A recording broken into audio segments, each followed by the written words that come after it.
ગુજરાતમાં સ્થાનિક સ્વરાજ્યની ચૂંટણીને લઈને આખરે ચાલી શું રહ્યું છે?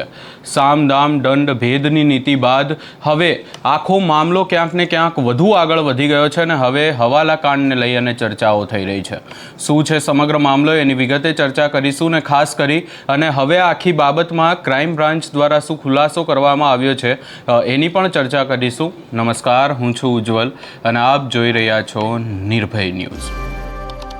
સુરતમાંથી એક કિસ્સો સામે આવ્યો કે જ્યાં હવે આમ આદમી પાર્ટી ઉપર આક્ષેપ લાગી રહ્યા છે કે આમ આદમી પાર્ટીના નેતાએ હવાલા થ્રુ 1 કરોડથી વધુની રકમ મેળવી હતી ને આ આખી બાબતને લઈ અને આ પૈસાનો ઉપયોગ સ્થાનિક સ્વરાજ્યની ચૂંટણીમાં થઈ રહ્યો છે એવા પણ આક્ષેપો લગાવવામાં આવ્યા. આ આખી બાબતને લઈને જો વધુ ચર્ચા કરીએ તો અહીંયા એવું પણ કહેવામાં આવી રહ્યું છે કે ચૂંટણી પહેલાં દિલ્હીથી 1 કરોડ ને 25 લાખ જેટલી રકમ રાજકીય હવાલા કાંડ ને લઈ અને ક્યાંક ને ક્યાંક જે ચર્ચાઓ થઈ રહી છે એમાં આપ નેતા હિમાંશુ પાહુજાએ પનીરના વેપારી બની અને દિલ્હીથી ફંડ મોકલ્યો હોવાનો આખો ખુલાસો થયો છે. અને વધુ ચર્ચા કરીએ તો પૂર્વ મંત્રીના પીએ આકાશ મિશ્રાએ સુરતમાં હવાલાના નાણાં મોકલ્યા હોય એવી વાત પણ સામે આવી છે.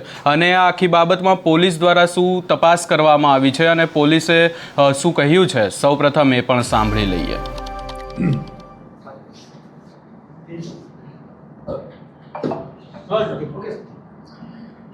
આજે વહેલી સવારે ઉમરા પોલીસ સ્ટેશનમાં એક માહિતી મળી હતી કે દિલ્હીના આપના એક જે સિનિયર લેવલના કાર્યકર છે હિમાંશુ પાહુજા, જે દિલ્હીના જનકપુરી વિસ્તારમાં રહે છે, એ હવાલા મારફતે કરોડો રૂપિયા સુરતમાં જ એક આમ આદમીના અન્ય એક આકાશ મિશ્રાને મોકલી રહ્યા છે. આ બાતમી આધારે સુરત ઉમરા પોલીસ સ્ટેશનની ટીમ દ્વારા આકાશ મિશ્રાને બોલાવવામાં આવ્યા હતા અને એની સાથે ક્રાઇમ બ્રાન્ચની ટીમ પણ ઇન્ટ્રોગેશનમાં જોડાણી હતી. અને આ લોકોની પૂછપરછમાં છેલ્લા 5 જ મહિનામાં હિમાંશુ પાહુજા દ્વારા સુરતની એક આંગડિયા પેઢીમાં 5 થી 6 ટ્રાન્ઝેક્શન કરવામાં આવ્યા છે, જેમાં 1 કરોડ સવા કરોડની આસપાસની રકમ 5-6 મહિનામાં અહીંયા મોકલવામાં આવી છે. જે ઇન્ફોર્મેશન મળી હતી એમાં એક આંગડિયા પેઢી તો આઈડેન્ટિફાઈ થઈ છે, હજી અન્ય મારફતે પણ મોકલવાની પૂરી શક્યતા રહેલી છે. અને આ ફંડનો ઉપયોગ આગામી જે ચૂંટણીઓ આવી રહી છે એના ચૂંટણીના અનુસંધાને એના ફંડિંગ તરીકે કે એના પુરાવા તરીકે ઉપયોગ થવાની માહિતી આધારે આ કાર્યવાહી કરવામાં આવેલી હતી. અત્યારે આમાં આકાશ મિશ્રાની પૂછપરછ કરવામાં આવી છે. નજીકના ભવિષ્યમાં ઘણા બધા નામ અન્ય આ ચેનલમાં મળી આવ્યા છે, તમામની પૂછપરછ કરવામાં આવશે. ઉપરાંત ઇન્કમટેક્સને પણ જાણ કરવામાં આવી છે અને આગળની કાર્યવાહી ઇન્કમટેક્સ દ્વારા પણ કરવામાં આવી રહી છે. અને આખું એક જે સિન્ડિકેટ છે એમાં તમામ 8 થી 10 લોકોના નામ મળ્યા છે. તમામની સામે આગળની કાર્યવાહી કરવામાં આવશે. અજય તિવારી પણ એક બહારનો છે જે ગુજરાતના નથી રહેતો પણ ઘણા ટાઈમથી ગુજરાતમાં છે અને જે આકાશ મિશ્રાની સાથે મળીને પૈસા લેવા દરેક વખતે જાય છે. અને આ બંને અહીંના મેઇન માણસો છે અને જે હિમાંશુ પાહુજા દ્વારા પૈસા મોકલવામાં આવે છે એ આ બંને દ્વારા રિસીવ કરી અને આ સર્ક્યુલેટ કરવામાં આવે છે. એ ઇન્વેસ્ટિગેશનમાં ચાલુ છે, એટલે હાલમાં નહીં કહે છે. એ સ્થાનિક સ્વરાજ્યની ચૂંટણીને અનુલક્ષીને આ ફંડિંગ આવી રહ્યાનું પ્રાથમિક દ્રષ્ટિએ લાગી રહ્યું છે. 8 થી 10 લોકો છે, એમની શું આ બધા જ મની સર્ક્યુલેશનમાં છે અને અલગ અલગ એમને તમામને જવાબદારીઓ સોંપાયેલી છે. પૈસા આવ્યા પછી અલગ અલગ જગ્યાએ ડિસ્ટ્રીબ્યુટ કરવાનું અને એ કામગીરીમાં સંડોવાયેલા છે.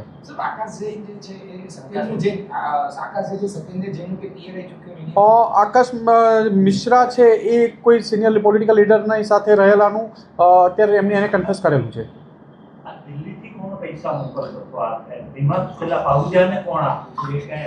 હિમાંશુ પાહુજાને બોલાવવામાં આવશે, એની પૂછપરછ કરવામાં આવશે અને ત્યારે કાગળ પડશે કે હિમાંશુ પાહુજા ક્યાંથી પૈસા લાવતો હતો. એને ત્યાં પનીરની કે એની શોપ છે અને પહેલાં કોંગ્રેસ સાથે જોડાયેલા હતા, ત્યારબાદ અત્યારે આપમાં સક્રિય કાર્યકર છે.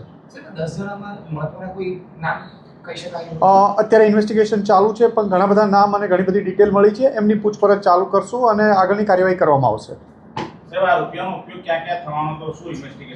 પ્રાથમિક દ્રષ્ટિએ જે લાગી રહ્યું છે, સ્થાનિક સ્વરાજ્યની ચૂંટણીને અનુલક્ષીને ધીમે ધીમે ફંડિંગ મોકલવામાં આવી રહ્યું હતું. છેલ્લા 4-5 માસથી એક આંગડિયા પેઢીનું જે મળી આવ્યું છે, અન્યની પણ હજી તપાસ ચાલુ છે અને આ દરમિયાન આગળની કાર્યવાહી કરવામાં જે મળશે માહિતી અનુસાર કાર્યવાહી કરવામાં આવશે.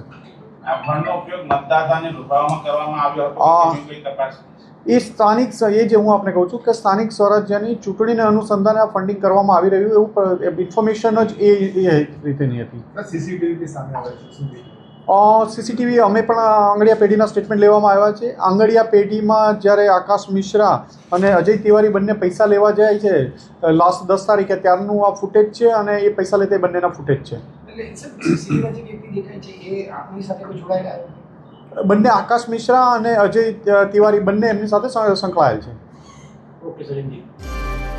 વધુમાં જો આખી બાબતને લઈને ચર્ચા કરીએ તો પોલીસ તપાસ પણ કરી રહી છે ને હવે જે આંગળીયાની જે પેઢી છે એણે 4 મહિનામાં આશરે 90 લાખ રૂપિયા રોકડા આપ્યાની પણ કબૂલાત કરી છે. ક્રાઇમ બ્રાન્ચે સીસીટીવી અને રેકોર્ડ જપ્ત કરી અને મૂળ નેટવર્ક સુધી પહોંચવાની તપાસ પણ હાથ ધરી છે. પરંતુ આ આખા કેસમાં હવે ક્યાંક ને ક્યાંક ફરી એકવાર એવી વાતો સામે આવી રહી છે કે જે ચૂંટણી આવી રહી છે ને ચૂંટણી પહેલાં, કારણ કે ડેપ્યુટી સીએમ હર્ષ સંઘવીએ આખી બાબતને લઈ અને આકરા પ્રહારો કર્યા, એટલા માટે હવે વાત વધુ આગળ વધી રહી છે. ઈસુદાન ગઢવીએ પણ આખી બાબતનો જવાબ પણ આપ્યો, પરંતુ હવે જે ક્રાઇમ બ્રાન્ચના અધિકારી છે એમના દ્વારા આખી બાબતને લઈને ખુલાસો કરવામાં આવ્યો છે. એને લઈ તમારો શું અભિપ્રાય છે એ અમને કમેન્ટ કરી જરૂર જણાવશો ને અમારી ચેનલ નિર્ભય ન્યૂઝને લાઇક, શેર, સબસ્ક્રાઇબ કરવાનું ભૂલશો નહીં.